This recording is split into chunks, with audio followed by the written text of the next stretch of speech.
16, 17 या 18 साल के लड़के को मोटरसाइकिल दे दो, पता नहीं कैसे यूं करके निकला। कई बार तो मेरे रोंगटे खड़े कर दो, लेकिन कभी कभी मैं भी चलता था, इसीलिए तो घुटने तोड़वा दिए। ये मैं उदाहरण आपको क्यों दे रहा हूं? ये सरल उदाहरण है कि उनमें जोश होता है, उनको क्या होने वाला उसकी कोई परवाह नहीं। इसलिए हमारी भाषा में हम युवा वर्ग को क्या बोलते हैं? Misguide missile. ये मिसाइल तो है, लेकिन हमारे दुश्मन ने उसको गाइड किया है। दुश्मन ने किधर गाइड किया है? दुश्मन ने उसको घुटने तक चड्डा पहना दिया, घुटने तक चड्डा पहना करके ऊपर एक बनियान दे दिया, बनियान के ऊपर लिख दिया ओम शांति या जय माता दी, हाथ में एक झंडा दे दिया, चल वैष्णो देवी। तो परिस्थितियां तो पूरी तरह से मतलब उससे भी ऊपर हो चुकी है। अब फिर भी क्रांति क्यों नहीं हो रही? इसका कारण क्या है? हमारा दुश्मन हजारों साल से इस देश पर काबिज भी है और हजारों साल से वो ये भी जानता है कि कभी भी इस देश में क्रांति हो सकती है। बुद्धा के समय से उसने एक सबक सीखा है कि अगर इस देश में कोई क्रांति हुई तो फिर से बुद्धा पैदा हो सकते हैं। फिर से बुद्धा अगर कोई पैदा हो गए तो फिर से इस मौर्य साम्राज्य स्थापित हो सकता है। फिर से मौर्य साम्राज्य स्थापित हो गया तो फिर से ब्राह्मणों की रोटी के लाले पड़ सकते हैं। ब्राह्मणों को यहां तक कि आज जो हमारे समाज से गंदा कार्य करवाया जाता है वो काम करने के लिए भी मजबूर होना पड़ सकता है। ये हमारा दुश्मन अच्छी तरह से जानता है। इसलिए उसने एक क्रांति को प्रतिक्रांति करके दबाया और उस प्रतिक्रांति से उसने एक सबक सीखा। क्या सबक सीखा? कि इस देश में कोई भी क्रांति होनी नहीं चाहिए और अगर किसी प्रकार की कोई क्रांति हो जाती है तो उस क्रांति को होने से पहले ही खत्म कर देना चाहिए। वो सावधान है, वो सतर्क है, वो माइनॉरिटी में है। जो कम संख्या में होता है वो विजिलेंट रहता है, वो सावधान रहता है। मैं आपको एक इसका उदाहरण देता हूं। ये राजस्थान और गुजरात ज्यादा दूर नहीं है, ये ज्यादा दूर नहीं है, लेकिन हमारे राजस्थान के जो लोग गुजरात में काम करने आते हैं तो अहमदाबाद में कोई काम करते, कोई ओडम में रहता है, कोई कांकरिया में रहता है, कोई उधर वाड़ज में रहता है, तो कोई कहीं रहता है, लेकिन सप्ताह में 15 दिन में वो एक जगह इकट्ठे होते हैं। इकट्ठे होकर क्या बोलते हैं? मारवाड़ी मारवाड़ी भाई भाई। कहीं तो मारवाड़ी कॉलोनियां बनी हुई, मारवाड़ी। क्यों? क्योंकि उनको लगता है हम राजस्थान से आए हुए हैं, गुजरात प्रदेश है, उधर की भाषा में वैसा बोलते हैं। लड़का कहां गया? परदेश कमावा गया, परदेश। वो गुजरात को प्रदेश मानते, अपना नहीं मानते, परदेश पराया देश मानते हैं। इसलिए वो यहाँ विजिलेंट रहते हैं, संगठित रहते हैं, एक जगह मिलकर रहते हैं। किसी भी जाति के वो भाईचारा रखते हैं, यहां जाति से कोई मतलब नहीं रहता यहां आने के बाद। और हमारे यहां से जो लोग फॉरेन कंट्री में जाते हैं, फिर वो किसी भी स्टेट के और किसी भी जाति के हो, इंडियन होता है ना। तो ये भारत में जो आर्यन लोग हैं, ये लोग विदेशी हैं और विदेशी यहां पर विजिलेंट रहते हैं। वो हमेशा जानते हैं ये मुल्क हमारा नहीं है, यहाँ हम लोग विदेशी हैं और यहाँ पर रह करके हम इन पर शासन चलाते हैं। इसलिए इन लोगों में किसी भी प्रकार की कोई क्रांति नहीं होनी चाहिए, कोई भी फिर से बुद्धा पैदा नहीं होना चाहिए, कोई भी अंबेडकर जैसा इसमें पैदा नहीं होना चाहिए। इसलिए वो उस क्रांति को रोकने का पहले ही प्रयास शुरू कर देते हैं और फिर वो नए नए समय के अनुसार परिस्थितियां बदलती है, समय के अनुसार साधन बदलते हैं, समय के अनुसार टेक्नोलॉजी बदलती है, उसके अनुरूप करता है। एक छोटा उदाहरण, दुनिया में कंप्यूटर का निर्माण किया गया, इंफॉर्मेशन टेक्नोलॉजी उसके लिए किया गया और भी बहुत सारे ऐसे कामों के लिए किया गया। भारत में कंप्यूटर का उपयोग सबसे पहले किस लिए हुआ? रामायण में हनुमान को उड़ाने के लिए। हनुमान इधर से उड़ गया सीधा। और अभी तो टीवी पर मैंने एक दिन देखा कि वो अब किसी पात्र, किसी अभिनेता, किसी स्टार की जरूरत ही नहीं है, उन्होंने वो ऐसे कार्टून बना करके उन पर ही रामायण और महाभारत और ये ग्रंथ बना दिए हैं ताकि किसी को पैसा भी नहीं देना पड़े। उधर ही टाइप करके, उधर ही बना करके, उसका बना करके उड़ा दो। तो ये इस तरीके से उसका भी ये दुरुपयोग करते हैं ताकि कोई क्रांति इसमें फिर देश में ना हो। आज अभी वर्तमान समय की हम बात करें, चलो हमारी कमजोरियां तो है ही, बहुत सारी कमजोरियां हम में है कि हम लोग क्रांति नहीं कर पा रहे हैं, मगर हमें हमारी कमजोरियों को भी ध्यान में रखना है। और हमारी कमजोरी को हम तभी मजबूत कर पाएंगे जब हम लोग हमारे दुश्मन की रणनीति को, उसके षड्यंत्रों को भी समझेंगे कि उसके पीछे उसका क्या मकसद है। किसी भी देश की क्रांति युवा वर्ग से होती है। बुजुर्ग लोग और उम्र दराज जो लोग हैं वो मार्गदर्शक होते हैं, उनके पास तजुर्बा होता है, वो अनुभव के आधार पर उनका मार्गदर्शन करते हैं, उनको गाइडलाइन देते हैं। लेकिन उम्र हो जाने के बाद उनमें इतना जोश नहीं रह जाता। तो जो युवा वर्ग है, छोटे छोटे उदाहरण, आपको दिल्ली के उदाहरण देता हूं मैं तो, ताकि आसानी समझ में आए। एक 40 या 50 साल का व्यक्ति, उसको मोटरसाइकिल दो, वो अपनी जो उम्र है ना उसके कई गुना नीचे मोटरसाइकिल चलाएगा। 50 का है तो 40 की स्पीड में चलाएगा, स्पीड एकदम कम। और अगर 60 का हो गया तो 30 में ही चलेगा, ठीक है ना। और अगर 16, 17 या 18 साल के लड़के को मोटरसाइकिल दे दो, तो पता नहीं कैसे यूं करके निकला। कई बार तो मेरे रोंगटे खड़े कर दो, लेकिन कभी कभी मैं भी चलता था, इसीलिए तो घुटने लड़वा दिए। समय था। ये मैं उदाहरण आपको क्यों दे रहा हूं, ये सरल उदाहरण है कि उनमें जोश होता है, उनको क्या होने वाला उसकी कोई परवाह नहीं। मैं गिर जाऊंगा, मैं मर जाऊंगा, मैं टूट जाऊंगा, उसका उसको कोई परवाह नहीं है, उसको कोई भान नहीं। उससे जो करवाना है वो करवा दो।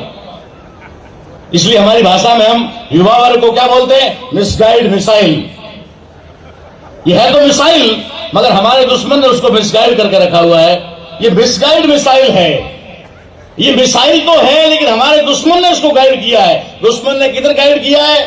दुश्मन ने उसको घुटने तक चड्डा पहना दिया, घुटने तक चड्डा पहना करके ऊपर एक बनियान दे दिया, बनियान के ऊपर लिख दिया ओम शांति या जय माता दी, हाथ में एक झंडा दे दिया, चल वैष्णो देवी। बिहार में मैंने जाकर देखा, झारखंड, बिहार, देवघर में वो झंडा लेकर के सब निकल जाते हैं कावड़िए, और वो बोलते हैं बोल बम का नारा है, भोले का सहारा है। खुद ही भोला है, उसका भी कोई सहारा होता है? कोई चालाक, कोई सावधान, कोई होशियार आदमी का सहारा हो सकता है, भोले का कोई सहारा होता है? राजस्थान में जाकर के देखो तो कहां जा रहे भाई? रामदेवरा। अबे जिस रामदेव रे जा रहे हो वो बाबा रामदेव तो क्रांतिकारी था, इसलिए उसकी हत्या हुई, उसकी हत्या करके उसको दफन किया गया, मार डाला, और उनको कह दिया जय बाबेरी, जय बाबेरी, पता नहीं क्या। तो ये मिसगाइड मिसाइल हुआ। हमारा दुश्मन जानता है कि अगर इसको थोड़ा सा भी समय मिल गया तो ये कहीं न कहीं से जानकारी हासिल कर लेगा, कहीं न कहीं पर बामसेव की मीटिंग में चला जाएगा, कहीं न कहीं फूले अम्बेडकर विचारधारा से टच हो जाएगा, कहीं न कहीं फकीर चंद जी के अगर क्लास में घुस गया तो वो तो छोड़ते ही नहीं है, 2-2 घंटों तक उसको पूरा तागा तुगा तोड़वा के ही छोड़ते हैं, तो वो उनके अगर चुंगल में फंस जाएगा। इसलिए हमारा दुश्मन क्या करता है? हमारा दुश्मन उसको एकदम एंगेज रखता है। क्या एंगेज रखता है? एक दिन भी एंगेज नहीं रहना उसके लिए ठीक नहीं है। इसलिए होली आ गया तो चंदा मांगो, 15 दिन चंदा मांगो, 16वें दिन होली जलाओ। दीपावली आ गई, उस धंधे में लग जाओ। नवरात्रा आ गया, गरबे में लग जाओ। और साला ऐसा कभी कभी होता है कि 1-2 महीना त्योहार होता ही नहीं है, जैसे अभी चल रहा है, तो अभी कोई त्योहार नहीं है, तो उन्होंने क्या कर दिया? अब कोई त्योहार नहीं है, कहां भेजे इनको? बैट और बल्ला पकड़ा दिया, चल भाई तेंदुलकर, चल भाई तू तो धोनी। साला उधर 2 घंटे 4 घंटे टीवी में मैच चलेगा, टीवी में देखता रहेगा, टीवी में मैच देखता रहेगा, टीवी का मैच खत्म हो जाएगा, ग्राउंड नहीं है तो खेत में जाएगा, खेत नहीं है तो गली में जाएगा, अब गली भी नहीं मिली तो छत पे जाएगा, छत पे भी क्रिकेट खेलते हुए देखा है वकील साहब मैंने। वो एंगेज रहना चाहिए, वो कहीं पर भी फ्री नहीं होना चाहिए, उसको काम में लगाए रखना चाहिए, ये युवा वर्ग। और युवा वर्ग कहां पल रहा है मालूम है? अपने ही घरों में पल रहा है। इसलिए कहीं देखने जाने की जरूरत नहीं है कि किसी युवाओं के मेले में जाकर देखते हैं। अपने घर में, अपने पड़ोस में, अपने मोहल्ले में, अपनी गली में हम ये नजारा देख सकते हैं और देख रहे हैं कि वो हमारे क्रांति करने वाली उस ताकत को, उस मिसाइल को किस तरह से डाइवर्ट कर देता है और वो उसमें लग जाता है और उसी में लगा रहता है। दूसरा, महिलाएं क्रांति कर सकती हैं। तो महिलाएं क्रांति ना करे इसके लिए उन्होंने हजारों प्रकार के लगा रखे हैं। उसके लिए एक सब्जेक्ट भी, उस पर हम लोग बाद में चर्चा करेंगे। तो इसलिए हमारे दुश्मन ने कोई भी प्रकार की क्रांति नहीं होनी चाहिए, उसके सारे रास्ते बना रखे हैं। अब हम लोग कहते हैं, क्या कहते हैं? बाबा साहब ने कहा शिक्षित बनाओ, इसलिए हम लोग बच्चों को पढ़ा रहे हैं। हम बच्चों को पढ़ा रहे हैं, सुबह 4 बजे उठाते हैं, ट्यूशन भेजते हैं नहीं, सुबह 1 घंटा घर पढ़ाते हैं। घर पढ़ने के बाद में नहा धोकर के तैयार होता है, तैयार होकर के 6 बजे उसको गाड़ी लेने आती है, छोड़ने जाना पड़ता है। स्कूल में छोड़ दिया, 12-1 बजे वो घर आएगा, घर में खाना खाकर थोड़ा रेस्ट करेगा, फिर वो ट्यूशन जाएगा, ट्यूशन से वापस आकर के फिर होमवर्क करेगा। 24 घंटे बच्चा व्यस्त। अगर माँ बाप बहुत खुश, बहुत बढ़िया बच्चा पढ़ रहा है, बहुत मेहनत कर रहा है, बहुत अच्छे परसेंटेज ला रहा है, लेकिन पढ़ क्या रहा है? वही जो दुश्मन पढ़ा रहा है, वही जो उसने तय किया। सिलेबस किसी भी आपके हमारे पुरखों ने नहीं बनाया। आज भी हमारे लोगों को सिलेबस बनाने का, लिखने का, किताबें लिखने का अधिकार नहीं है। और अगर हमारे किसी व्यक्ति ने कोई किताब लिख दी तो वो सिलेबस में शामिल नहीं की गई, उस पर रोक जरूर लगा दी, मार्केट में नहीं बिकनी चाहिए, इस पर रोक जरूर लगाई गई। तो ये इस तरीके से हमारे जो बच्चे हैं उनको पढ़ाता तो है, मगर पढ़ाना क्या है वो तय करता है। इसलिए हम जिन बच्चों को पढ़ाते हैं, हमारे बच्चे जो बढ़िया से मार्क लाते हैं, वो भी दुश्मन के ही काम के परसेंटेज लाते हैं। वो दुश्मन के ज्ञान में ही फर्स्ट क्लास लाते हैं, हमारे ज्ञान में नहीं। क्यों नहीं लाते? क्योंकि हमारे ज्ञान में इसलिए नहीं लाते क्योंकि हम जब अगर किसी बाबा साहब की विचारधारा वाले व्यक्ति से घर में बात कर रहे होते हैं तो अंदर के घर का दरवाजा बंद कर देते हैं, अंदर का दरवाजा बंद कर देते, सुन नहीं ले गए। ना तो घर की बीवी सुननी चाहिए खुद की, ना बच्चा सुनना चाहिए, ना उसके परिवार का कोई सदस्य सुनना चाहिए। कभी भी उन्होंने ये नहीं किया कि भाई चलो, और क्लासों में, स्कूल में ये नहीं पढ़ाया था, मगर आज कोई टीचर ऐसी बात लेकर मेरे घर में पढ़ाने आया है तो बच्चों को इकट्ठा करके पास में बिठा दूं कि बच्चों ये भी एक ज्ञान है, इसको भी आप पढ़ सकते हो, इसकी भी जानकारी ले सकते हो। तो इस तरीके से हमारे दुश्मन ने ऐसे बंदोबस्त कर रखे हैं कि क्रांति होने का कोई भी आसार ना बने। उसको हमेशा क्रांति करने वाले लोगों को एंगेज कर दो ताकि क्रांति हो ही नहीं। अब रही बात, ये तो चलो मिसगाइड मिसाइल का हो गया मामला, जो स्कूल में पढ़ रहे उन बच्चों का हो गया। उधर जो ट्रेन में झाड़ू निकाल रहा है या फिर जो भीख मांग रहा है उसको इसकी जानकारी नहीं है, फिर ये क्रांति नहीं हो रही है तो इसके लिए जिम्मेदार कौन है? नंबर 1, अगर ये क्रांति नहीं होती है तो इसके लिए जिम्मेदार कौन है? और अगर ये क्रांति नहीं होती है तो इसका सबसे बड़ा नुकसान किसको है? क्रांति नहीं होती है तो जिम्मेदार वो है जो बाबा साहब का नाम तो ले रहा है, बाबा साहब का खा तो रहा है, मगर काम दुश्मन का कर रहा है। खा बाबा साहब की रहा है और नाम दुश्मन का ले रहा है। मारवाड़ी में एक कहावत है राजस्थान में, वो धन खाए धनी और गीत गावे वीरेरा। उधर राजस्थान वाले लगते, जल्दी थाली भेज, जल्दी समझ में आया। मतलब हिंदी में इसको कह सकते हैं, अनाज खाती है पति का और गीत गाती है भाई के। अनाज तो पति का खाना, प्रशंसा भाई की करना, इसको मारवाड़ी में कहते हैं धान खाए धनीरो, गीत गावे वीरेरा। हमारे समाज का बुद्धिजीवी वर्ग जिसने बाबा साहब की क्रांति का संपूर्ण फायदा लिया, वो लोग क्या करते हैं? खाते बाबा साहब की है और गाते गांधी की है। खाते बाबा की है, गाते गांधी का है।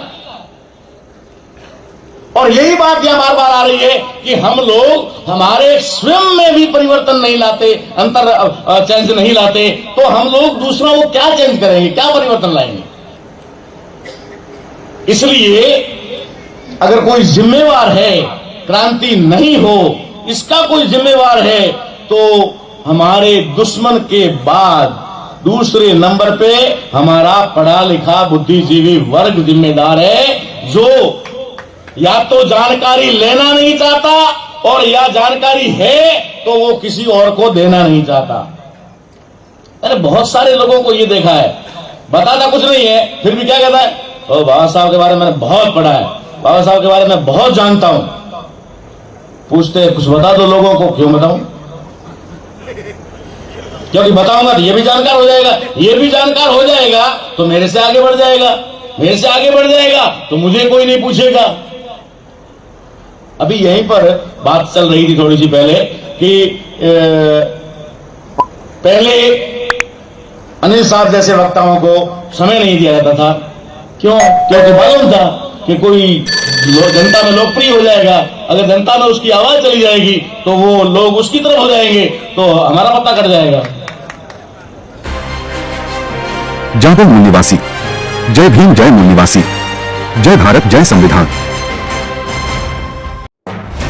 मूल निवासियों के हक अधिकारों के लिए देश में हो रहे जन आंदोलन की प्रत्येक गतिविधियों की जानकारी के लिए मूल निवासी जन आंदोलन यूट्यूब चैनल को सब्सक्राइब करें, घंटी के निशान पर क्लिक करें।